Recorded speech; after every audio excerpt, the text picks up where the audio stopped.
Bismillahirrahmanirrahim. Secara huruf alif, lam, lam, ha. Secara huruf 4 ya. Tapi ternyata lebih. Alifnya 1, lamnya 2. Setelah lam itu Allahnya panjang nggak? Allah. Berarti sebenarnya ada alif. Maka alif itu taruh di atas. La ilaha illahu. Pakai nafas nggak? Maka nafas terindah adalah nafas yang ada nama Allah Subhanahu wa ta'ala. Ya. Maka berusahalah setiap saat mengisi nafas dengan nama Allah. Itu Allah senang sekali. Allah ridha kepada orang. Ada orang bertanya mengenai umur. Kita sering berulang tahun di tanggal tertentu, benar nggak? Tapi orang-orang yang kenal Allah, dia berulang tahun di setiap nafasnya. Bukan hanya di tanggal dia lahir fisiknya. Apa kata Imam Abu Madian? Qala al-Imam Abu Madian al-Ghawthi, umruka nafasun wahidun. Umurmu itu bukan dulu kamu lahir tanggal, kalau saya lahir tanggal 21, sama dengan Kartini. Tapi saya bukan Kartono ya.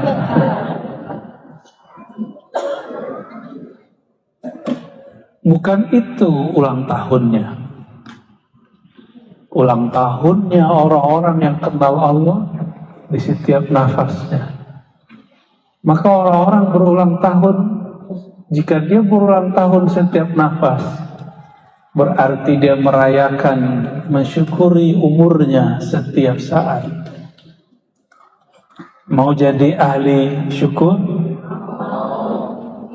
Maka berterima kasihlah kepada Allah di setiap nafas. Itulah umur kita.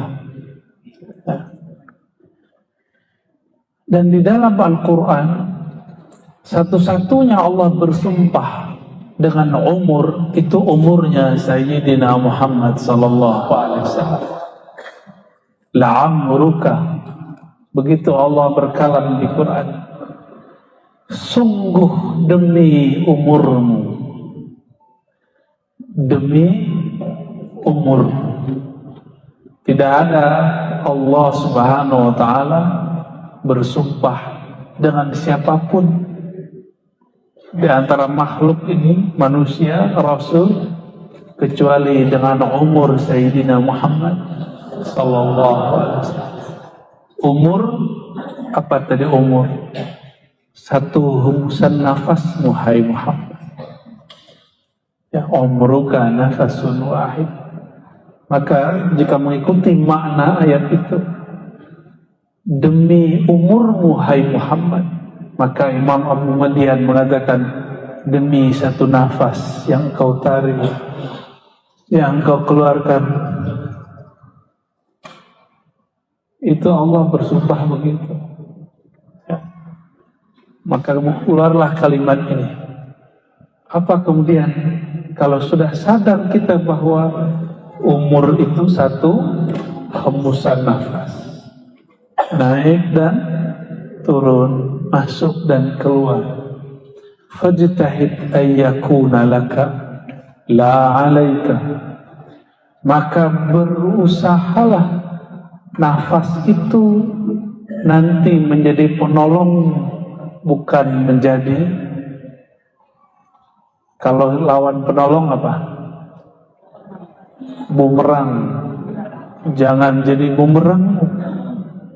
Oleh karenanya Sayyidatuna Aisyah menyebutkan dalam hadis yang sahih bahwa kana Nabi sallallahu alaihi wasallam yadhkurullah ala kulli ahyani. Baginda Nabi Muhammad sallallahu alaihi wasallam selalu ingat Allah di setiap nafasnya. kulla ahyani. Ahyan jamak dari hin. Hin itu waktu. Waktu itu adalah nafas kita. Jadi Nabi nafas naik, nafas turun. Itulah zikir yang disebut zikir anfas. Beliau selalu ingat Allah ketika menarik, ketika mengeluarkan. Pernah rep-repan nggak? Kecekek lagi tidur. Siapa yang nyekek? Itu bukan kiriman dari siluman, bukan sihir. Tapi itu Allah lagi kasih pelajaran. Nih, kalau orang sulit napas begitu, maaf, ada yang asma nggak di sini? Tuh yang asma. Bener. Kalau lagi sesek gimana? Nggak bisa napas. Ada yang kena pandemi kemarin, kena virus, rasanya sakitnya. Saya setiap pandemi ada berapa kali pandemi kemarin yang besarnya 3. Tiga-tiganya Allah kasih saya hadiah nafas. Yang pertama, bangun-bangun kok sakit. Sakitnya bukan main. Ternyata Allah tegur saya. Dulu kami belajar namanya zikir nafas. Ada tekniknya, baca la ilaha illallah. Tapi saya sudah lama gak mengamalkannya. Maka malam itu ketika nafas sedikit kayak sakit, masuk sedikit sakit, maka saya tobatlah malam itu, zikir istighfar, sholat tobat. Setelah sholat kita amalkan zikir anfas itu. Setengah jam berkeringat sembuh. Alhamdulillah. Pas datang pandemi yang kedua, dipakai itu nggak bisa lagi. Tekniknya sudah lain lagi. Datang yang ketiga, begitu lagi, lain lagi. Ternyata setiap zaman teknik zikir boleh berubah, tapi zikirnya nggak berubah. Dari dulu zikir la ilaha illallah, ya benar nggak? Allah, Allahu. Itu bukan lagu India ya. Allahu bukan. Itu zikir. Lafaz Allah. Coba baca Allah. Saya orang Sunda bacanya Allah. Ya. Itu bukan dia lam ketemu lam. Allah harus disambung, bukan mati. Allah. Ya. Secara huruf alif, lam, ha. Secara huruf 4 ya. Tapi ternyata lebih. Alifnya 1, lamnya 2. Setelah lam itu Allahnya panjang nggak? Allah. Berarti sebenarnya ada alif. Maka alif kita taruh di atas. Udah 4, ditambah hu. Ya, hu. Hu itu nama Allah juga. Ya. Apa dalil hu nama Allah? Hafal surat Al-Ikhlas? Hafal, betul? Ayo kita tes ini hafalannya. Qul huwallah. Katakan dia, huwa. Waw itu tambahan, aslinya hu. Maka Allahu, wawnya tidak ditulis karena di depannya sudah ada. Sedangkan hu aja nggak ada depannya, maka ditambahkanlah waw. Maka jika aslinya zikirnya dikembalikan, wawnya hilang. Hu Allah, hu Allah, hu Allah. Coba sama-sama. Hu Allah, hu Allah, hu Allah, hu Allah. Sekarang baca Allahu-nya hidupkan. Allahu, Allahu. Allahu Allahu Allahumma sholli ala sayyidina Muhammad. Itu bukan lagi main-main. Orang yang tidak paham, walaupun dia orang Arab, kalau nggak mengerti ilmu huruf, akhirnya membid'ahkan zikir Allah. Ya. Coba baca ayat kursi depannya aja. Allahu la ilaha illa hu. Ya. Hu, bacanya hu, jangan huwa, kecuali disambung. Panjang gak hu-nya? La ilaha illa hu. Pakai nafas gak? Maka nafas terindah adalah nafas yang ada nama Allah Subhanahu wa ta'ala. Ya. Kalau Allah tidak beri kita nafas, bisa hidup gak? Maka hubungan kita dengan Allah sedekat kita dengan nafas. Coba nafasnya di mana? Kelihatan nggak nafasnya? Yang kelihatan hidungnya. Ya, hidung mah kelihatan, nafas mah nggak kelihatan. Yang kembang kepis paru-parunya, rusuknya. Yang nafas nggak kelihatan. Nafas itu Allah gaibkan. Ya. Maka berusahalah setiap saat mengisi nafas dengan nama Allah. Itu Allah senang sekali. Allah ridha kepada orang.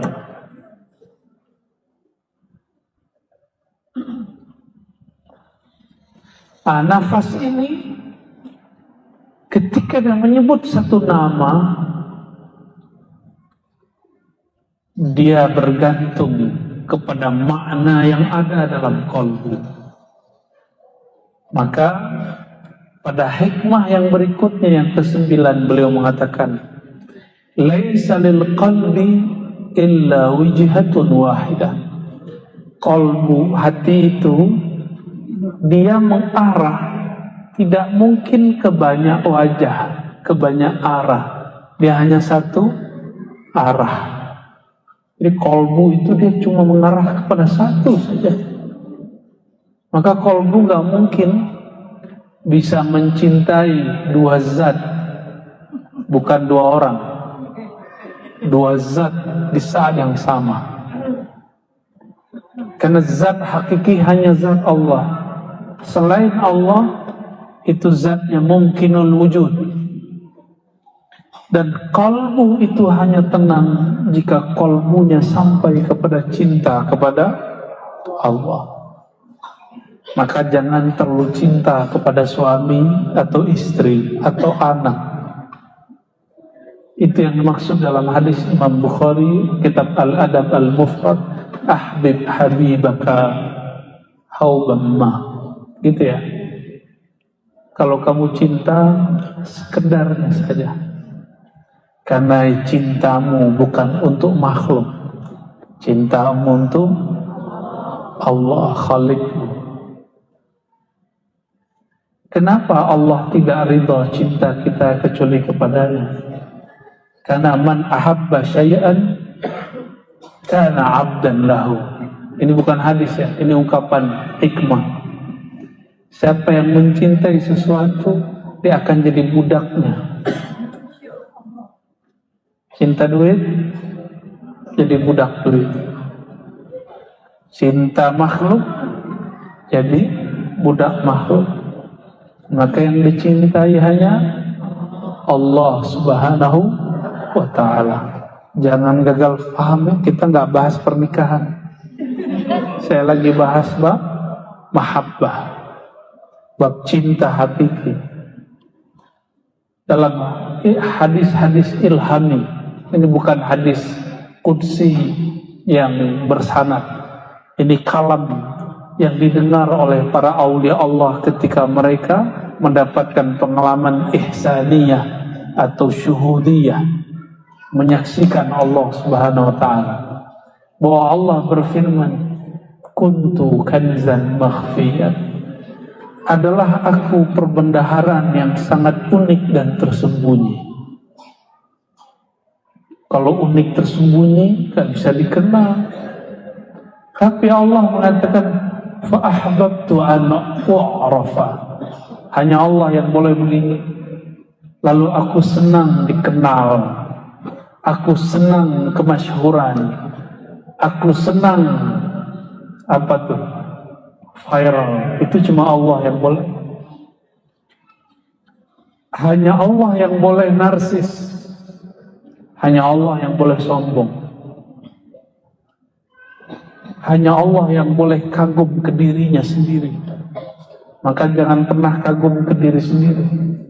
Ya, jangan pernah kagum kepada diri.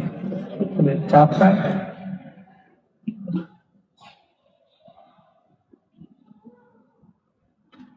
Lalu disebutkan di situ, fa khalaqtul khalqa fa arafuni bi.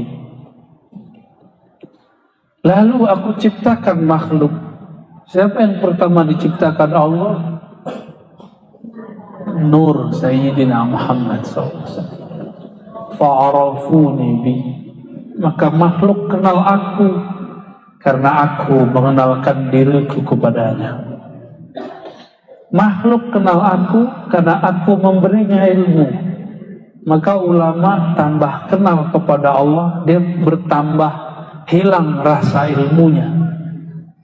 Apa kata mereka? Ini bukan ilmuku, ini ilmu Allah Subhanahu wa ta'ala. Jadi kolbu dia hanya menatap ke satu arah. Kolbu hakikatnya tidak dapat mendua. Kalau dunia, dunia aja. Allah, Allah saja. Makhluk, makhluk saja. Khalik, khalik saja. Tapi kalau berhubungan dengan makhluk, dia bisa banyak. Cuma ketika Allah atau makhluk, pilih salah satu. Ingin hilang nggak lelah hidup? Ya, benar, beneran. Ya. Apa kata Imam bin Athaillah As-Sakandari? Anta hurrun mimman anta aisun anhu. Engkau akan bebas merdeka. Hatimu maksudnya, pikiranmu bebas merdeka. Dari siapa? Dari objek apapun yang hatimu sudah terputus darinya. Putuskan hubungan kolmu terdalam dari selain Allah Subhanahu wa ta'ala, maka pikiran kita ringan. Jadi apa yang membuat pikiran gak enak? Karena hati terkait dengan makhluk. Semakin banyak kaitnya, semakin digelisah. Kata ibu-ibu dulu, kalau anak sudah selesai kuliah, kerja, kayaknya enak hidupnya. Tahu-tahu udah selesai kuliah, nggak dapat kerja, stres lagi maknya.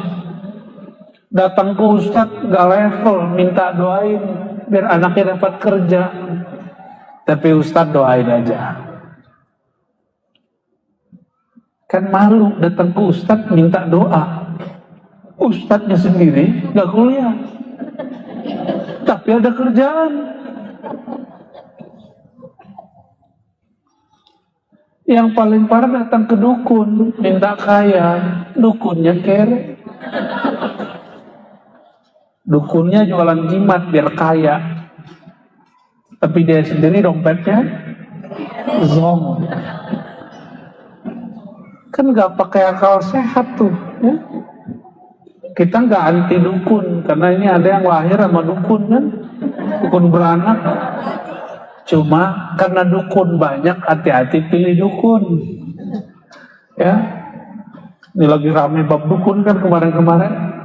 Jangan menghina dukun, karena jangan-jangan bapak kita atau kita lahir sama dukun. Ya, mau boleh ikut dukun ya. Semangat beragama, jangan menghilangkan adab, karena adab itu adalah agama tertinggi. baru paham dikit la ilaha illallah, hajar orang, ya, merendahkan orang itu nggak baik, ya. Famatta tawajjaha ilaiha hujiba an ghairiha. Setiap kali kolbu menghadap kepada suatu objek, maka dia terhalang dari objek yang lain. Jadi kolbu kalau sudah melirik sesuatu, dia akan terhalang dari sesuatu yang lain. Ini cara gampangnya, kalau lagi main game, anak-anak kita main game di handphone, sapa, nyautnya, nggak denger dia. Ya, jangan dibanting handphonenya, kasihan handphonenya, ya. Kenapa? Karena hati si anak sedang asik menikmati game. Jadi sama orang yang sedang asik jangan dimarahi, tapi putuskan hubungan dia dengan benda yang dia sedang.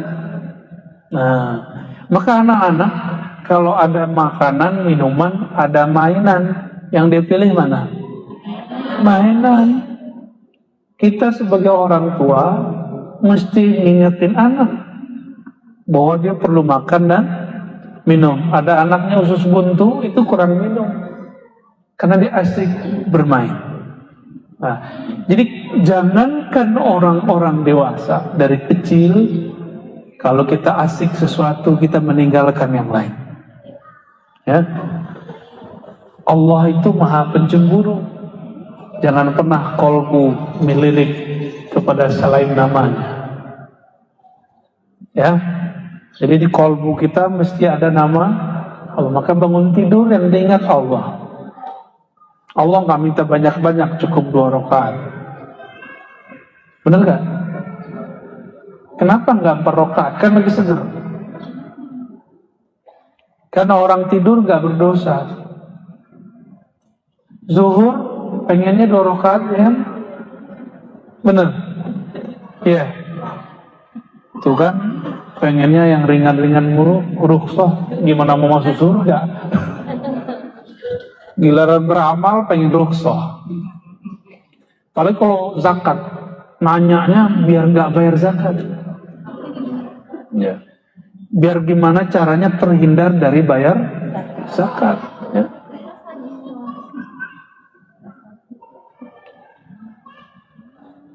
Iyyaka an tamila ila ghairillah fayaslubaka Allah Ta'ala ladzata munajatih.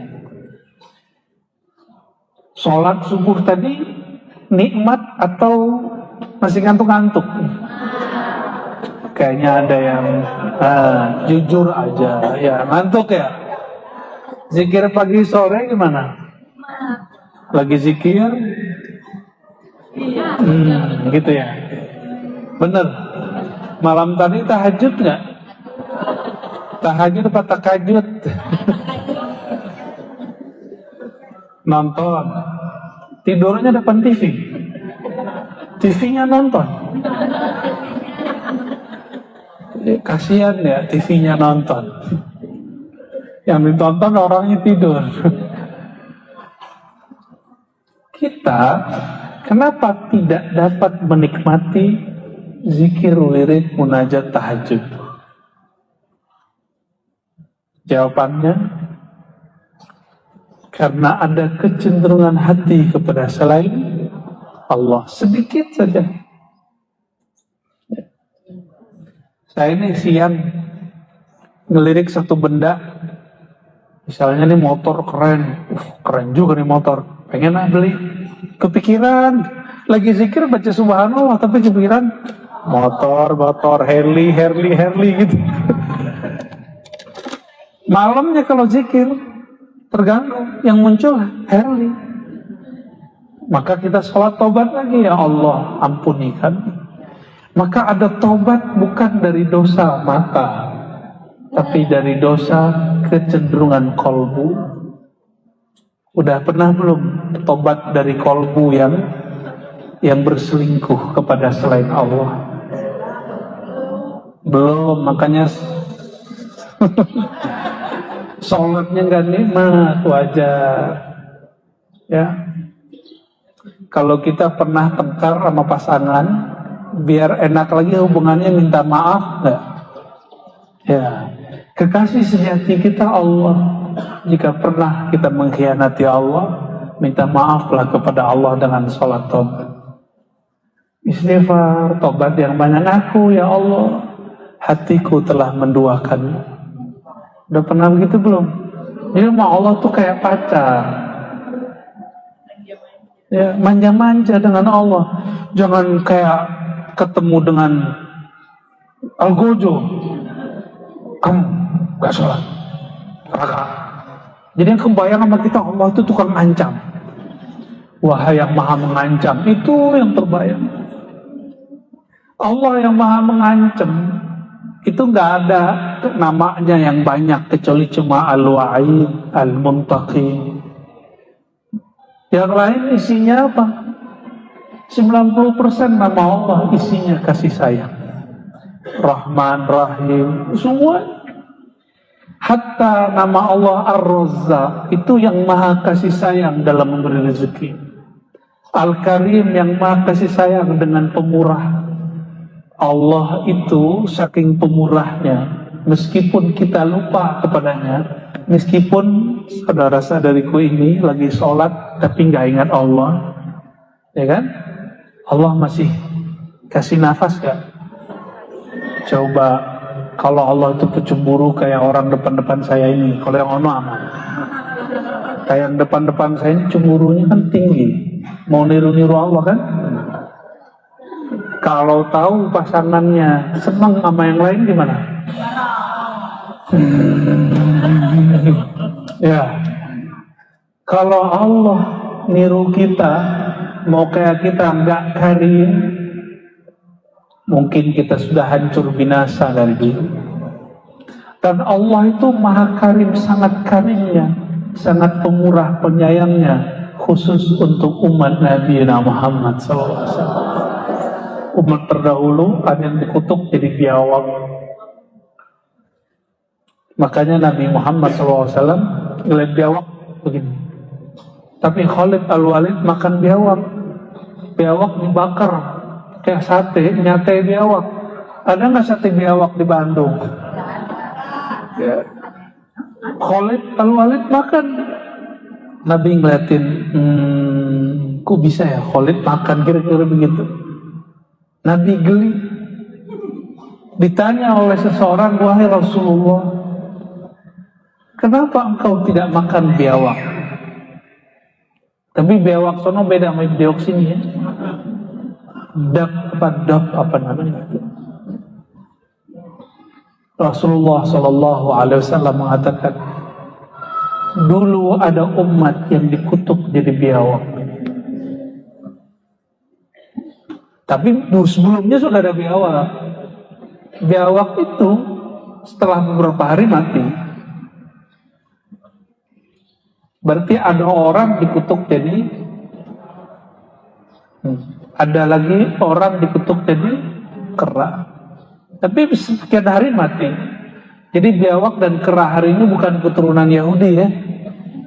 Jangan kemudian ketemu biawak, itu Yahudi, jangan begitu. Nggak boleh, itu rasis. Orang Yahudi itu ada yang Muslim, ada yang musyrik, ada yang mengikuti agama lamanya, ada yang ekstrim, ada yang pluralis, ada yang toleransi, macam-macam mereka itu, bukan satu. Ya. Jadi kenapa kelezatan munajat hilang? Kata beliau, iyyaka an tamila ila ghairillah. Jauh-jauh jangan sampai hatimu cenderung sedikit saja kepada selain Allah. Kepikiran kerja aja. Jadi kerja itu cukup dijalani, gak usah dibawa ke sholat. Pikirkan tapi jangan kepikiran. Beda nggak? Kalau kepikiran tuh masuk ke hati, ke bawah mimpi. Teman kita naik, kita nggak naik. Teman kita laku, kita nggak laku. teman kita viral, kita nggak viral. Tapi ustadz, ini kayaknya ada para ustadz juga yang hadir nih. Ya, nggak usah cari viral. Cukup viralkan Sayyidina Muhammad SAW. Nabi Muhammad udah viral belum? Udah masyhur belum? Maka tidak ada sebenarnya kita memviralkan Nabi Muhammad SAW. Yang ada kita numpang viral dalam nama Nabi Muhammad SAW. Numpang masyhur nama Nabi Muhammad SAW. Nabi Muhammad SAW tidak hanya masyhur di YouTube, tapi masyhur di alam lain. Alam medianya pohon, alam medianya batu, hewan-hewan, di langit. Itu Nabi Muhammad SAW terkenalnya bukan main.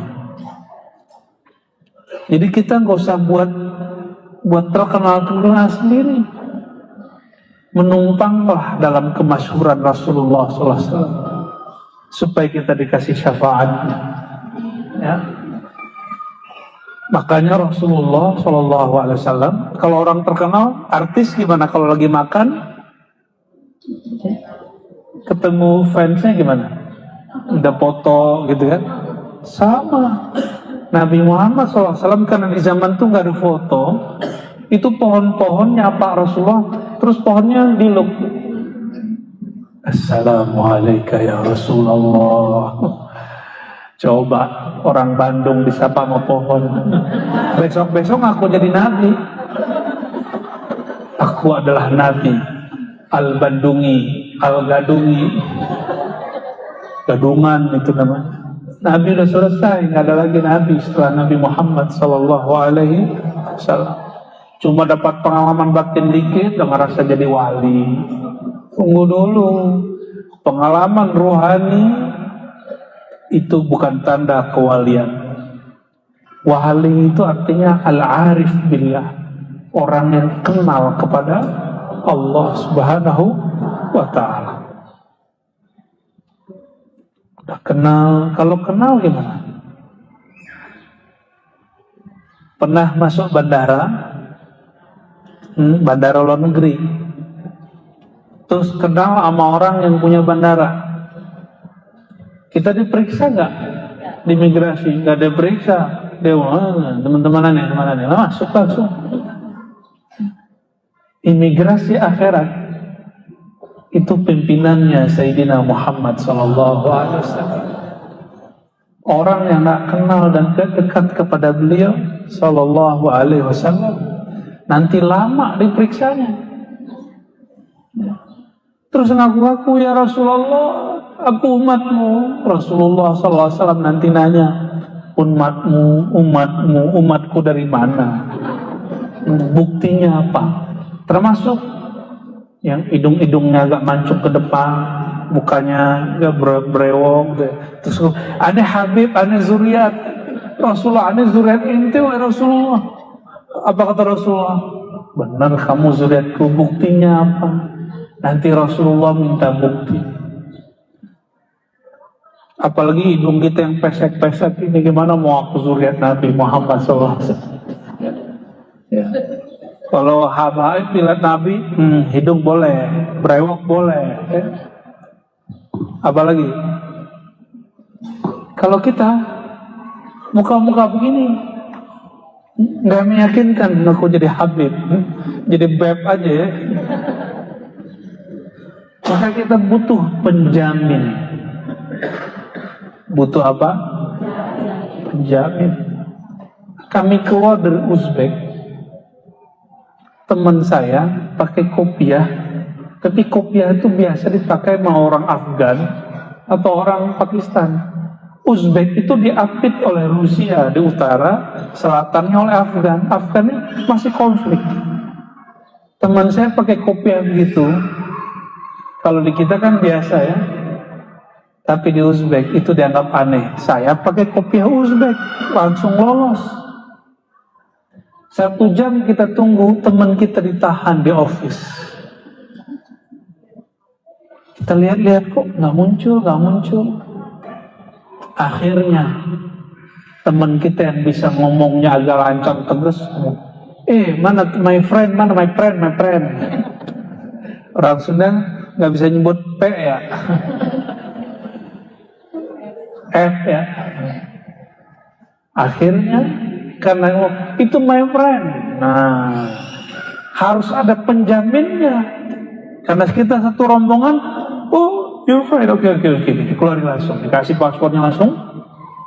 Harus ada penjamin. Sudah punya penjamin belum? Ketika masuk ke imigrasi alam barzakh, di sono ada jenderal malaikat namanya Munkar dan Nakir. Dia punya tongkat, macam-macam kita, boom.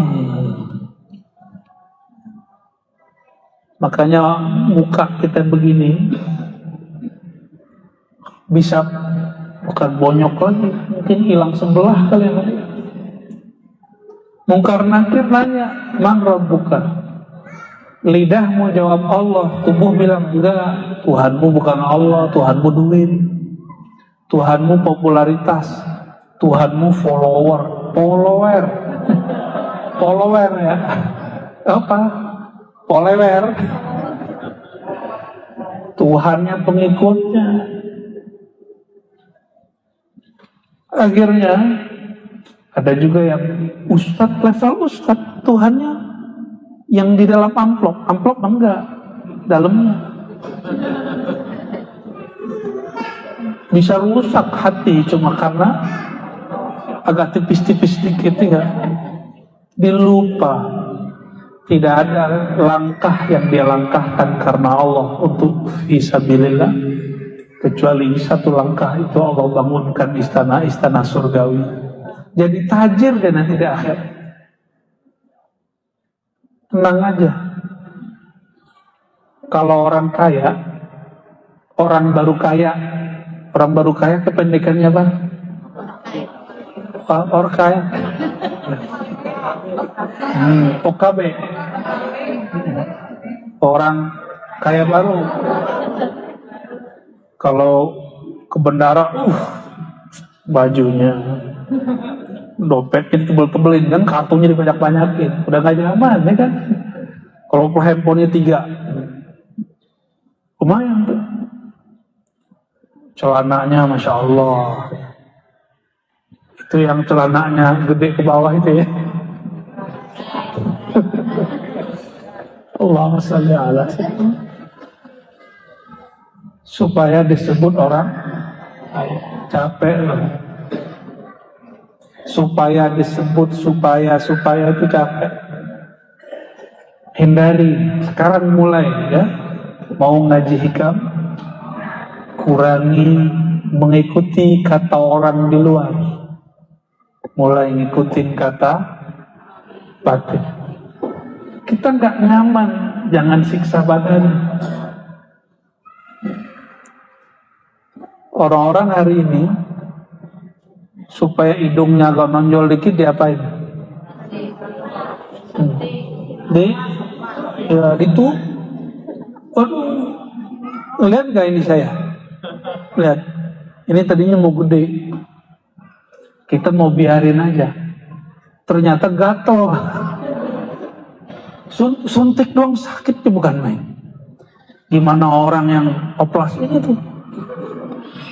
Gimana yang ngurangin raham itu? Tapi karena ingin dapat pujian, kamu cantik ya, kamu keren ya, mereka mau. Kasihan ya, kasihan. Orang-orang seperti ini jadi budak popularitas. Kalau budak popularitas, berarti dia bukan budak Allah, toh? Orang ini selama-lamanya lelah. Taiba abdud dinar, lelahlah hamba selain hamba Allah. Ya. Jadi orang-orang yang hatinya ada kecenderungan sedikit saja kepada selain Allah, kelezatan zikirnya Allah cabut. Fayaslubaka ladzata munajati. Murid Imam Abu Yazid datang kepada beliau. Imam Abu Yazid ini semasa dengan Imam Muslim, Imam Bukhari Muslim. Sering dengar? Imam Muslim wafatnya tahun 261 Hijriah. Sama dengan Imam Abu Yazid Al-Bustami. Kita sebut dengan Bayazid. Di Sunda banyak mama-mama itu disebut Mama Bayazid, Abu Yazid, Abu Yazid gitu ya. Di Bogor ada umurnya 130.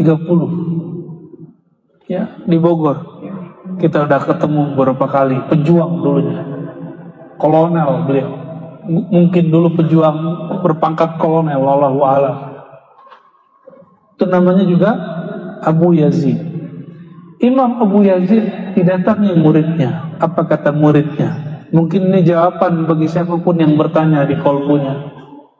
Pertanyaannya, ya Abu Yazid, wahai ayahanda Abu Yazid, kenapa ketika aku zikir rasanya tidak selalu menetap?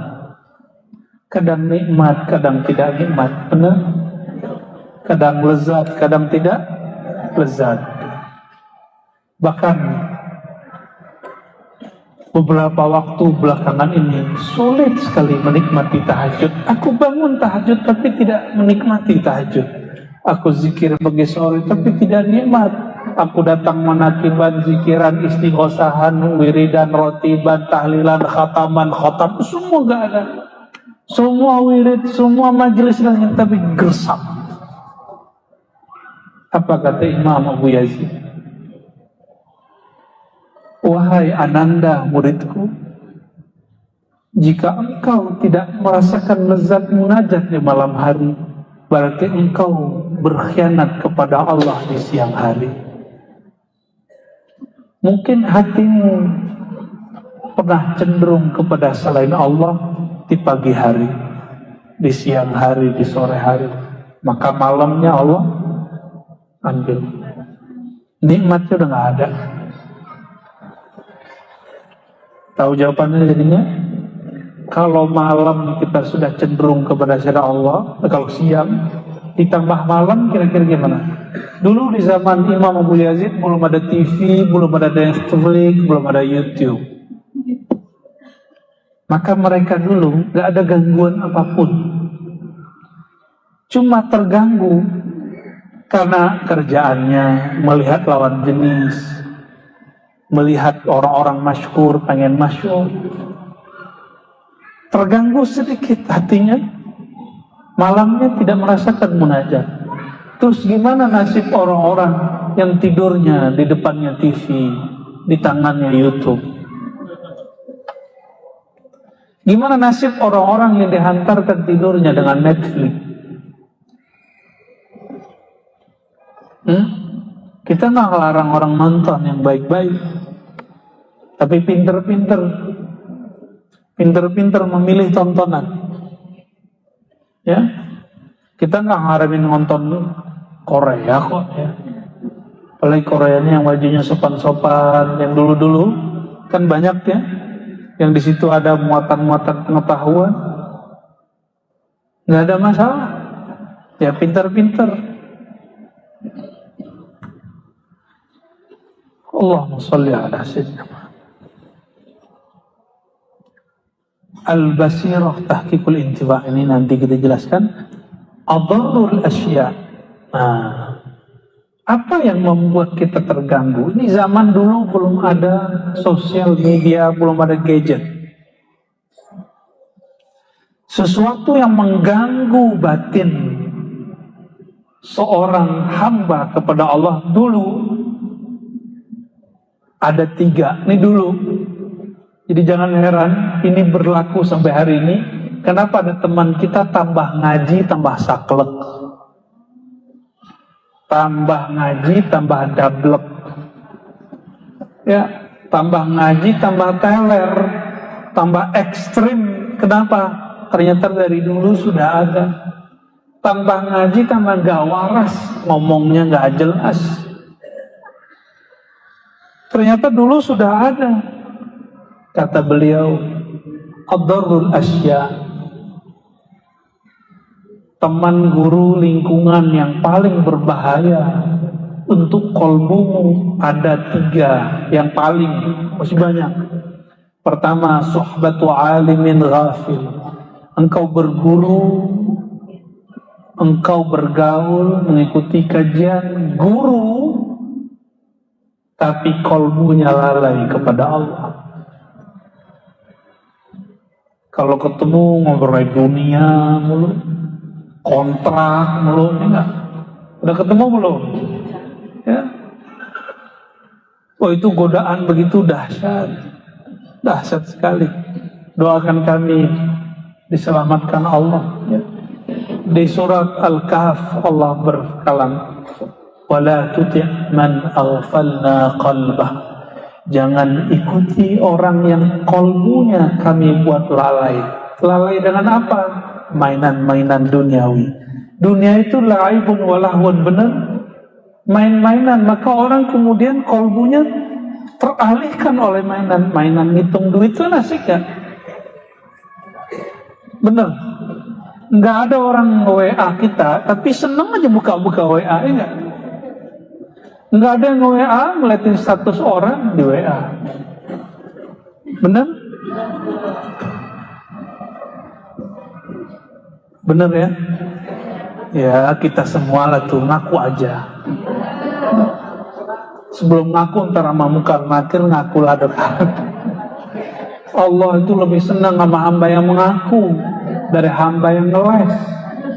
Orang ngaku itu disebut dengan tawab, yang bertaubat. Taubat itu pilarnya, 1 mengaku, yang kedua menyesali, yang ketiga berusaha menghentikannya. Itu disebut taubat. Apa aja taubat? Ngaku dulu, ngaku itulah istighfar. Ya Allah ampuni dosa mataku, dosa telingaku. Hari ini akang-akang, AA matanya sudah liar belum? Atau liar? Udah? Nanti sholawat pasti nggak nikmat. Harus istighfarkan dulu sebelum sholawat. Kalau nggak nikmat nanti. Saya pernah mata ini nggak dijaga, mandang orang remeh, paling ilmunya segitu doang. Jadi ujiannya mu'alim guru bukan maksiat syahwat semata. Di atas itu lagi ada ujian merendahkan orang. Makomnya paling segitu doang. Wah, kayak kita makomnya tinggi aja. Habis itu kita sholawat nggak ada rasa. Sholat gak ada rasa. Habis sholat mikir-mikir, ya Allah kenapa. Bertanya ke dalam hati, hati ngomong, kau tadi memandang seseorang yang alim, tapi engkau merendahkan kealimannya.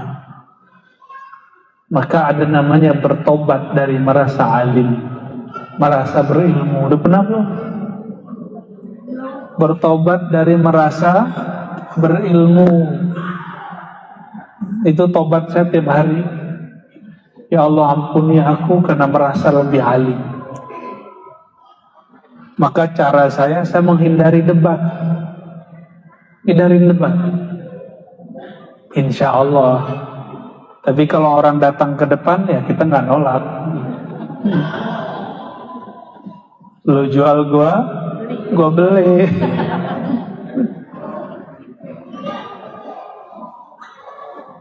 Itu yang pertama. Jadi berguru tapi gurunya punya kolbunya lalai. Itulah asbabnya. Kenapa ngaji itu hamba. Akhirnya dulu saya masih ingat 5 tahun lalu saya buka pengajian di satu tempat. Kata ibu-ibu, Ustadz jangan serius, wajahnya serius sama. Ya Allah, wajahku serius. Ustadz tuh yang ceramah tuh yang bikin kita ketawa kan? Baik bu, ibu mau nangis ya? Gitu. Masa sih? Lebih asik nangis bu daripada ketawa. Karena ketawa mengeraskan kolbu, tapi menangis melembutkan kolbu. Benar, kita ngaji hikam, penutupan hikam kita bawa zikir dan muhasabah. Alhamdulillah. Besok-besok gak saya kasih tiap minggu, kasihnya sekali sebulan. Ya. Kenapa? Karena dulu nantang begitu, biar dia rindu mencari ilmu zikir kemana-mana. Alhamdulillah. Ya. Jadi nggak mesti ngaji itu ketawa-ketawa. Ngaji yang dahsyat itu yang bergetar di kolbu, merinding di bulu roma. Itu baru kajian yang mengingatkan kepada Allah Subhanahu wa ta'ala. Jadi lawan kebalikan ini siapa? Bergurulah kepada orang alim. Gak cukup alim, gak cukup bergelar, gak cukup disebut kiai ajengan. Dia kolbunya mesti makmur dengan nama Allah. Itu sebabnya guru-guru kami melarang kami dulu ceramah sampai kami sering berkholwat. Apa arti berkholwat? Di saat orang-orang sibuk dengan dunia, kolbu kita bersama Allah. Karena belum sanggup, sama badan-badannya dikholwatkan, dipisahkan dari teman, disuruh 40 hari berwirid. Itu latihan, itu bukan pengalaman rohani, itu cuma latihan rohani. Kalau pengalaman rohani gak banyak yang saya ceritakan. Yang saya ceritakan cuma yang boleh diceritakan. Seperti mimpi ketemu Rasulullah, itu boleh diceritakan. Tapi pengalaman-pengalaman yang lain kita keep, itu rahasia saya dan Allah Subhanahu wa ta'ala. Berarti bergurulah kepada alim zakir, alim yang berzikir qalbunya. Ya? Dan ciri-cirinya, biasanya orang alim ini punya guru ahli zikir. Punya guru ahli zikir. Dan biasanya mereka beradab hormat kepada guru-guru ahli zikir. Yang kedua, sufi jahil. Jadi ada sufi jahil, ada sufi yang arif. Sufi jahil, pakaiannya pakaian sufi, tapi dia tidak mengenal hakikat kesufian. Cuma pakaian doang, gaya doang, kemana-mana bawa tasbih. Ya, kemana-mana gayanya gaya syekh, gaya habib. Tapi dia lupa dengan esensi. Sufi itu bukanlah gaya baju, bukanlah model sorban, bukanlah berapa puternya sorban. Yang depan saya sedang merasa nih mantan nih. Duh, dia kalau punya sorban, Masya Allah, sepanjang dunia akhirat. Ya. Berapa tingkat lu sorban antum? Setingkat 7 langit dan bumi. Naik angkot pakai sorban, Masya Allah, ya akhi, tabarakallah. Tapi itu pengalaman. Dia sekarang kalau ngeliat temannya begitu, dia senyum, mentertawakan dirinya sendiri. Bukan ngetawain orang lain, ya, ngetawain dirinya sendiri. Enggak apa-apa. Tapi saya punya guru mengharamkan pakai sorban di negeri yang nggak pakai sorban. Namanya Kiai Ali Mustafa Yaqub, imam besar Istiqlal yang lama, Allah yarham, yang sudah wafat. Ahli hadis, S1 S2 di Saudi. Pulang-pulang nggak serbanan. Dulu saya kira ahli hadis itu kemana-mana pakai gamis, pakai serban, terus wajahnya agak sangat. Ternyata ketemu Sarung Khan.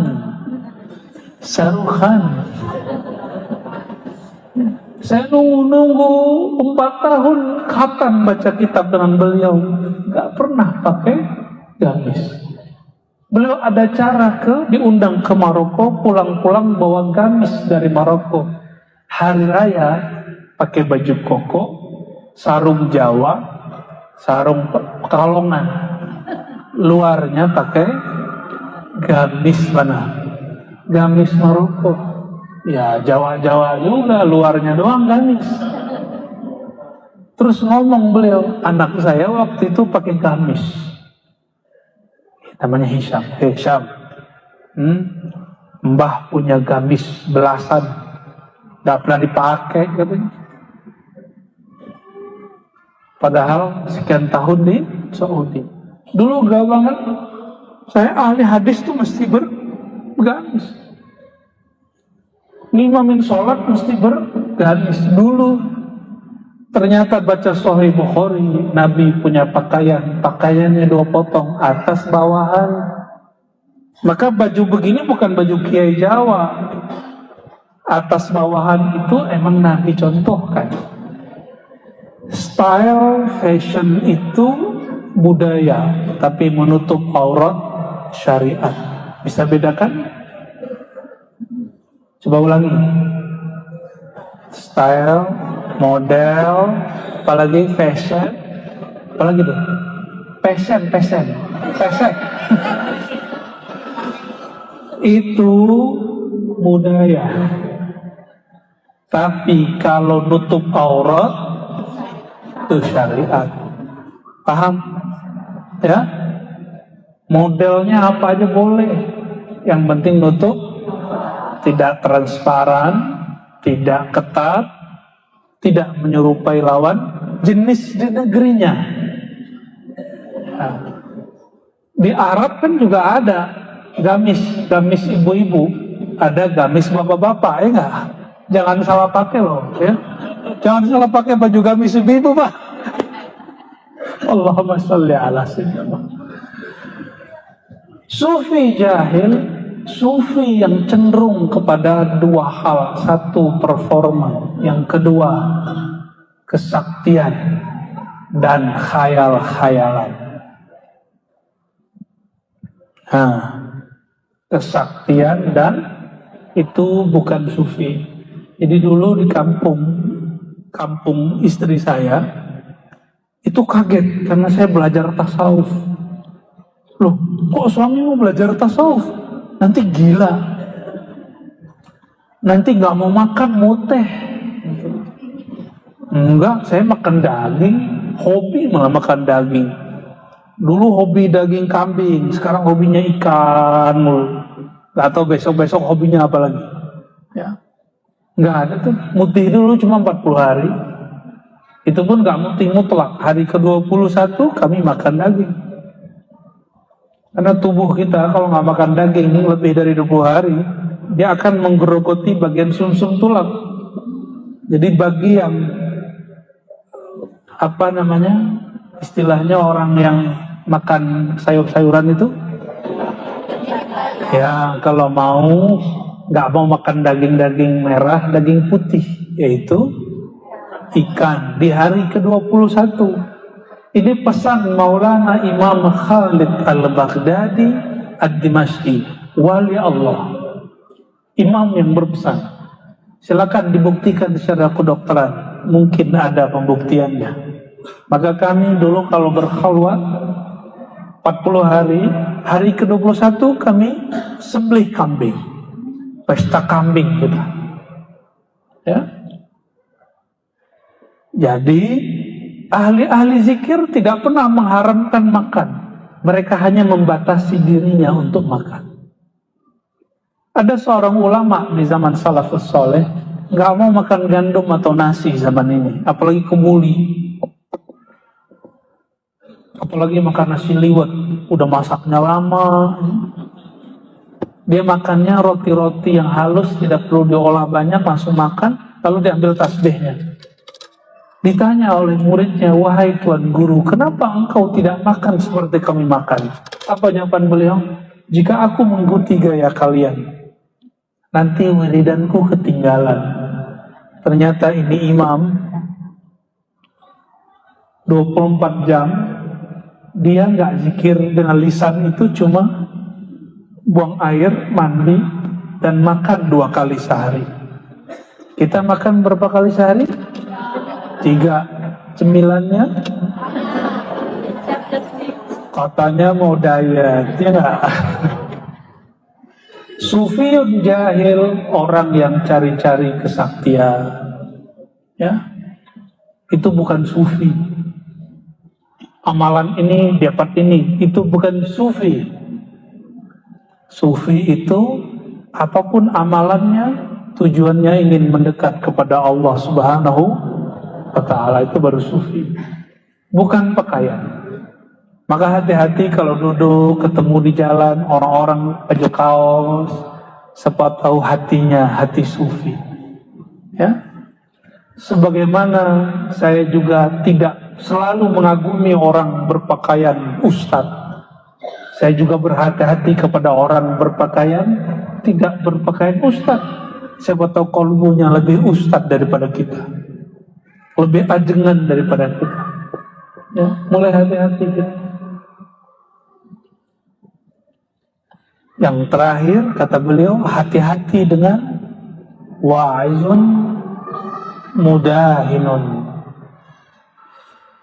orang penceramah yang membual, yang banyak minyak-minyaknya. Kalau bahasa aslinya mudahin itu yang terlalu banyak bumbunya, terlalu banyak ketawa-ketawanya, atau terlalu banyak bawa cerita-cerita palsunya. Dulu masih ingat nggak zaman ada majalah-majalah orang bangkit dari kubur? Itu tuh jangan sebut ya, ntar marah yang punya. Ya, masih ingat nggak? Ya, cerita-cerita begitu dulu laku. Ini zaman sudah beda. Siapapun yang Allah takdirkan menjadi muallim, guru, ustaz ajengan, mulai ngajar pakai kitab, nggak usah malu. Kalau mau bawa kitab, beli tablet. Ya, kalau males nggak sanggup beli tablet, gimana dong? Doa aja deh. Allahumma sholli ala sayyidina Muhammad.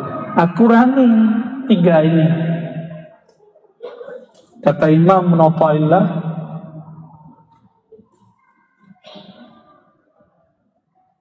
la tashab, tidaklah usah engkau bergaul, berguru, bersuhbah, sahbah dengan orang la yadullu ala Allahi maqaluh, yang kata-katanya tidak membimbingmu kepada Allah, tapi malah membuat hatimu tambah keras. Hari ini banyak orang tambah hijrah, hati tambah keras, tambah tengkar dengan pengurus masjid, masuk masjid jadi juri, merhatiin celana orang. Kasihan ya. Tambah hijrah, tambah jauh dari saudara-saudaranya. Apa kata orang tuanya? Jangan ganggu kami, ini amalan orang tua kami. Kata dia, dibawalah satu ayat. Ayat ini turun untuk nenek moyang orang Quraisy yang kafir, bukan nenek moyang yang muslim. Apa kata dia? Idza qila lahum ittabi'u ma anzalallahu qalu bal nattabi'u ma wajadna 'alaihi aba'ana. Dipakai ayat di surat Luqman, surah Al-Baqarah. Untuk orang kafir digunakan untuk nenek moyangnya muslim. Kalian ini seperti orang kafir Quraisy, diajak mengikuti Allah dan Rasulnya, kalian mengatakan kami ikut nenek moyang. Ada yang begitu ngomong? Banyak yang begitu? Ya. Dia lupa nenek moyang kita bukan musyrik, nenek moyang kita muslim. Ayat itu untuk orang musyrik. Jadi tidak semua nenek moyang itu musyrik. Jangan pakai ayat sesuka, mentafsirkan ayat sesuka. Falitabawwa maq'adahu minan nar. Siap-siap tempatnya di neraka. Ya. Sudah cukup.